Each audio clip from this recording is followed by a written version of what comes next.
Bakit absent ka kahapon, Scarlett? Ma'am, nagkasakit po kasi ako. Nagkasakit? Tinatamad lang yan, ma'am. Papansin talaga tong si Samantha. Nasaan yung ebidensya mo na nagkasakit ka? Meron po akong excuse letter, ma'am. Ay, excuse letter lang? Nasaan yung medical certificate mo? Medical certificate, ma'am? Hindi naman po pumunta ng doktor. Oh, paano ko malalaman na totoong nagkasakit ka? Ito po, ma'am, yung chat namin ng nanay ko. Ito po, ma'am, picture po ng thermometer na ginamit ko.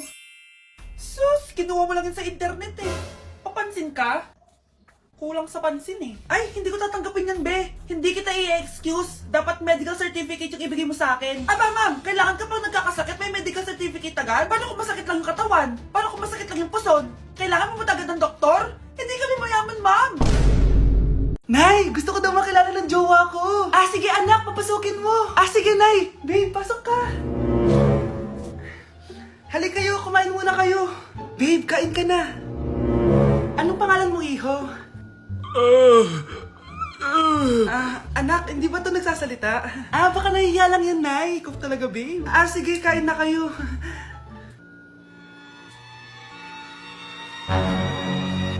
Si Ay lang ako,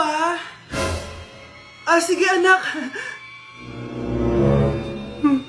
Anak, matagal ka pa ba?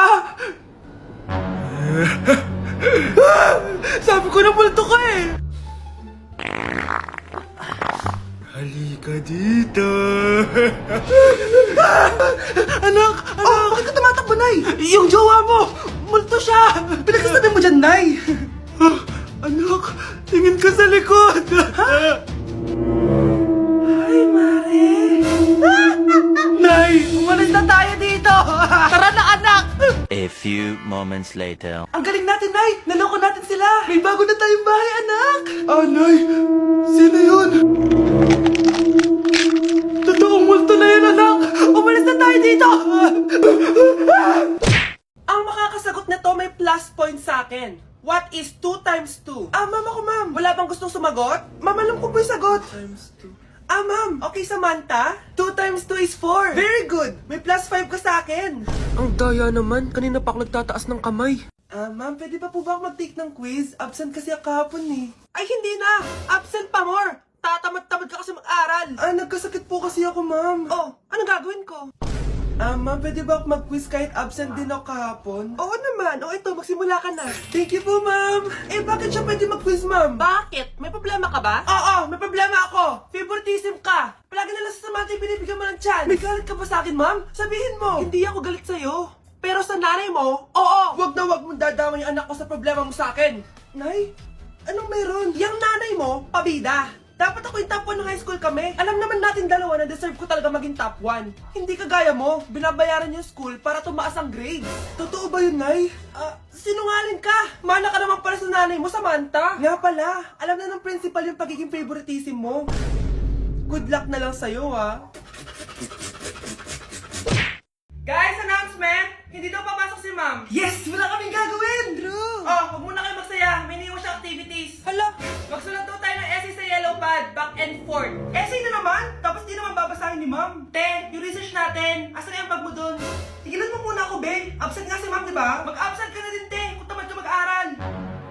Ang laki ng ano niyo, pre, Oo nga, pre. Kita niyo ba yan? Aba, ano yung pinapanood nyo, wala to. Ba't ka ba nakikialam? Loko kayo, Magsusumbong ako kay ma'am. Di magsumbong ka. Pwede na naman. Be, tara, uwi na tayo. Wala naman si ma'am, Tara, di naman nila mapapansin yan. Hoy, saan kayo pupunta? Kinis kayo, di ba? Dyan lang kami sa kantin, Oo, sa kantin lang kami. Be, di ako bingi. Dito lang kayo. Maglilinis pa kayo. Babe, TikTok tayo. Sige, babe. Uy, sana all. Ang hirap naman ng step. Di kayo na masaya. Magbe-break din kayo. Dito pa kayo naglandian, Humanda kayo kay ma'am. Good morning, class. Sorry, absent ako kahapon. Ay, hindi. Nasa excuse letter mo, ma'am. May pinagsasabi mo, Scarlett. Di ba kapag absent kami, hiningan mo na kami ng excuse letter? Nasaan yun sa'yo? Hala, na paano siya? Be, anong iniiyak-iyak mo dyan? Nagre-relapse ako, be. Nakita ko kasi mga favorite song namin sa Spotify rap results ko. OA mo, be. Okay, class. Kanina notebook to? Hala, diary ko ba yun? Sige, tatapon ko na to. Total, wala naman may-ari sa inyo, Ma'am, wait! Diary ko po yan. Scarlett. Pwede mo bang basahin sa buong klase kung anong laman ng diary mo? Babasahin? Ma'am, nakakahiya. Go, bes! Ganito, Scarlett. Pag binasa mo yan, may plus points ka sa akin. Sige na nga, para sa plus points. Dear Diary, niligawan ako ng crush ko. Para ako nasa movie at kami yung bida. Siri, play Snow on the Beach. Yee! Ang harot ah! Ah, kaya pala may Taylor Swift ka sa Spotify rap mo ha? Ano ba? Ito na nga, next na. Dear Diary, nagselo siya sa boy best friend ko. Gusto niya na makipaghiwalay sa akin. Hindi ko kayang mawala siya. I will die for you. OMG! Hula ko! Nasa Spotify rap mo si The Weeknd, no? Eto na nga, medyo masakit to. Dear Diary, balita ko, may bago na siyang girlfriend. At yung best friend ko pa yung bago niya. Paano nila nagawa sa akin to? Parehas silang traitor. Hala, okay lang yan, bes. Kaya, ayun, nasa top song ko yung Kill Bill ni SZA. Magre-relapse na yan! Tumigil nga kayo! Class, tumigil na! Hello ma'am, sorry I'm late. Nga pala, class, may bago pala kayong kaklase.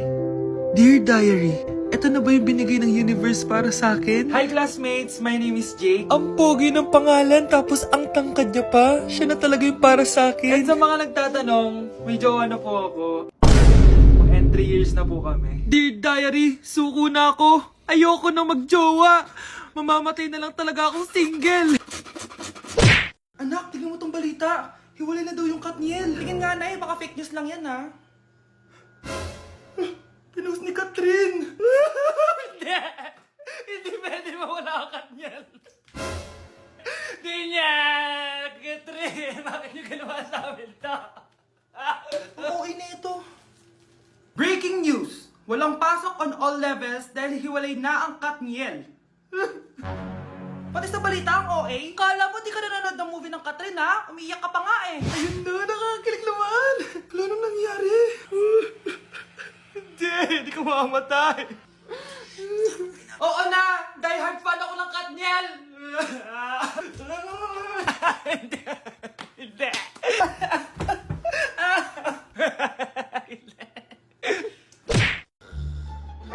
Anak, gumising ka na. Pasko na. Pasko na agad. Oo, bumaba ka na doon. Nandito na mga tita mo. Sige po, Nay.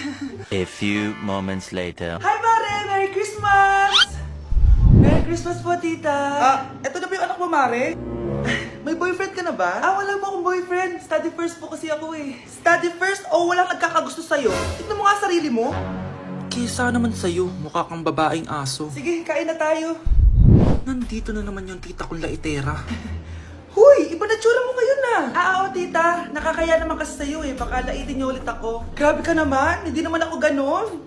So, ano ba ginawa mo? Ba't gumanda ka? Secret lang natin to, tita. Ginagamit ko tong Garnier Vitamin C Serum sa umaga at sa gabi naman, itong Garnier Overnight Serum with 10% pure vitamin C. Para naman wala ka na masabi sa ganda ko. Ang ganda pala niyan. Oo naman, it can fade dark spot and even skin tones in just one use. Kaya safe and effective talaga. Sige, dahil gumanda ka, bibili ako niyan mamaya. Bless po, tita. Bless you. Oh, anak, nandito ka na pala. Ang pogi pala ng anak mo, Mare. Siyempre, mana sa akin. Siya na ba si Mr. Right? Siya na ba yung plot twist na hinihintay ko? Magpapasko na akong may jowa. Pinagsasabi mo dyan, anak. Pinsan mo yan. Pinsan? Lahat na lang. Okay, class. Welcome back. Oh, ba't parang di kayo masaya? Paano kami magiging masaya, ma'am? 10 activities ang gagawin namin. Alam nyo, puro kayo reklamo. Konti pa nga lang yan eh. By the way, may bago tayong gagawin. Sabihin niyo sa akin kung ano yung New Year's resolution niyo. Mag-umpisa tayo kay Kyle. Ako po, ma'am. Sige ako. Ako ba si Kyle? Ang New Year's resolution ko ay mas gagalingan ko pa sa school. Very good. Okay, next, Scarlett. Ang New Year's resolution ko ay ang magka-jowa. Last year ko pa wini-wish kaso hanggang ngayon wala pa rin akong jowa. Lu, paano ka magkaka-jowa? Lahat na lumalapit na lalaki sa'yo, nire-reject mo. Kala mo ang ganda-ganda niya. Kung ikaw magiging jowa ko, wag na lang. Mamatay na lang ako. Tama na yan. Samantha, ikaw na. Ang New Year's resolution ko ay wala. Dahil sobrang perfect ko, no? Feeling naman neto. Ako kaya yung pinakamabait at pinakamaganda dito, no? Ang pinakamasamang ugali. Anong sabi mo? Totoo naman eh. Dapat ang New Year's resolution mo, ang maligo ka. Puro ka make-up, ang asim-asim mo naman. Ganon? Ang New Year's resolution mo dapat ay ang mag-toothbrush ka. Dahil ang baho na hininga mo, lahat ng crush mo, nata-turn off sa'yo. Kumpara naman sa'yo, be. Itsurang pa lang, nata-turn off na sila. Walang yakap. Manda ka sa akin pagkatapos nito. Ang New Year's resolution ko ay ang ibagsak kayong dalawa! Nay, ang taas ng grades ko, oh. Congrats. Kain tayo sa labas, Nay. Sabi niyo, pag mataas grades ko, kakain tayo. Wala akong time, anak. Nay, nagugutom po ako. Anak, may ginagawa ko. Nay, di mo ba kayo magluluto? Ano ba yung anak? Ang tanda mo na, di mo pa rin kaya magluto para sa sarili mo? Kita mo ang dami kong ginagawa dito? Storbo to. Sige po, Nay. Ako na lang po magluluto.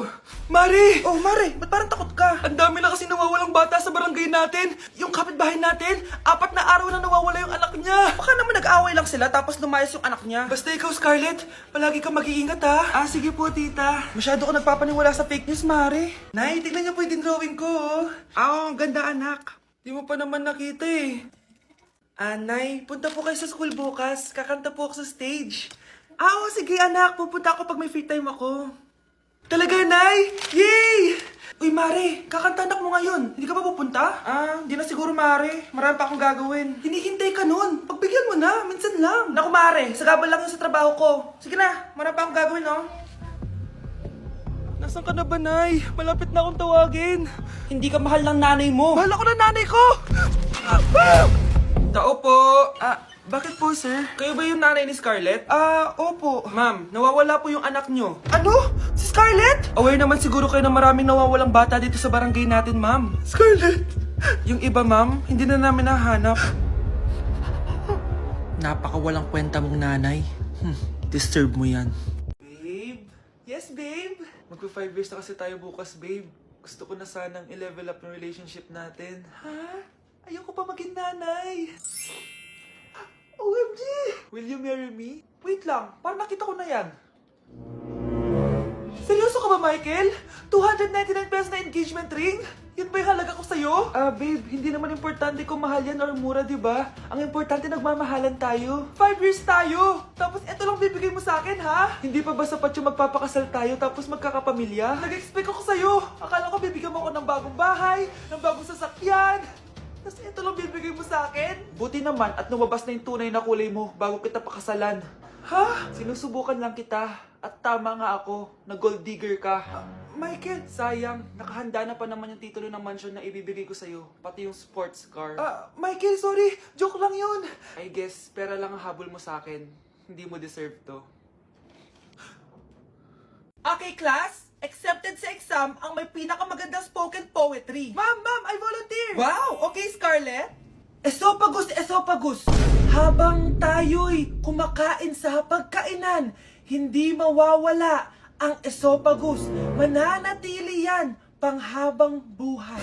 Dadaloy yan sa iyong sinapupunan. And I thank you. Magaling! Sinong gustong lumaban kay Scarlett? Ma'am, lalaban po ako. Okay, class. May lalaban pala kay Scarlett. Si Samantha. Pantog! Kapag tayo'y umiihi, syempre, kailangan hindi mo mapigilan ang iyong ihi, syempre, para iwas bato, para iwas sakit, syempre, may point siya. Kaya kung ayaw mo yun, umihi ka na umihi, para yung pantog mo, hindi magkaaberya lang ganon. And I thank you. Okay, class, parehas silang magaling. Kaso, isa lang ang mananalo. Sana ako yung manalo para perfect na ako sa exam. Sigurado namang ako yung mananalo dyan. Galing ko kaya. Ang nanalo ay si... Ako po, ma'am. Lalaban ako. Sige, Michael. Putok.